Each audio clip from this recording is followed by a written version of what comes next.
Well, Tucker Carlson is in Moscow. That's right. He's in Russia. And the corrupt U.S. Political class is shaking in its boots over this story. They clearly don't want him to expose their lies about the war in Ukraine or sanctions against Russia or any of the other propaganda that is been spoon-fed to you over the past few years about Russia.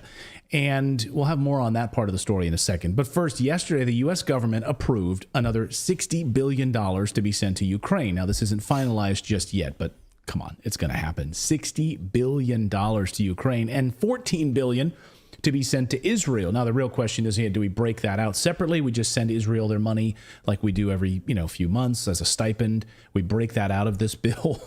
Well, House Speaker Mike Johnson says he's not going for this. He only wants the Israel piece. Yeah. So, Ukraine, he's a little bit tired of. They never say it's because Ukraine harms civilians, which they did over the weekend, horrific attack on 28 civilians. But civilians know it's just about the budget. They never make any. Well, and if you actually read the bill underneath that part that says about the $60 billion for Ukraine, there's two more lines that say, and possibly money to Ukraine for this, and if they need it for this. So there's some other hidden things in there to send even more money to Ukraine. And anyone who wants to take on China.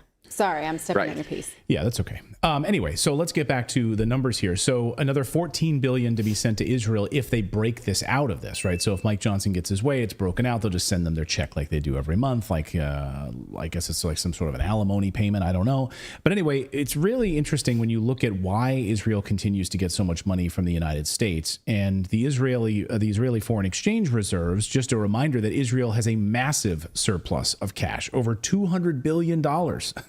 According to the Bank of Israel, $200 billion. They also have a free universal health care plan. So every Israeli and permanent resident, of course, gets free health care. And, oh, by the way, they have a space agency as well.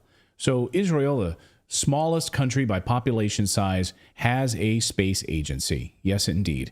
And thanks to Senate candidate Sam Parker for posting this on X. So we know about a lot of these things, and the comments is just hilarious on this. So they have a $200 billion surplus. So we should send them another $14 billion just to add into their surplus. I remind you that aid to Israel was in our COVID relief packages. These are the things that made President Trump hit the roof because the Senate kept bringing him these packages, and he's like, "This is not for COVID. Why are we paying Israel? Why are we paying Chile?" And they're like, wait a minute, why is this guy questioning us? This doesn't usually happen in Washington. Someone's questioning us? I don't get this. And then he would say, scrub this and bring it back to me. And the media would scream. Yeah. Oh, you don't love Israel? You don't want to send money to Israel? Anyway, just so we're on the same page, just so you understand some history here and where some of this money is going to, that Ukraine is using the American-made HIMARS that we've been sending them to kill innocent individuals.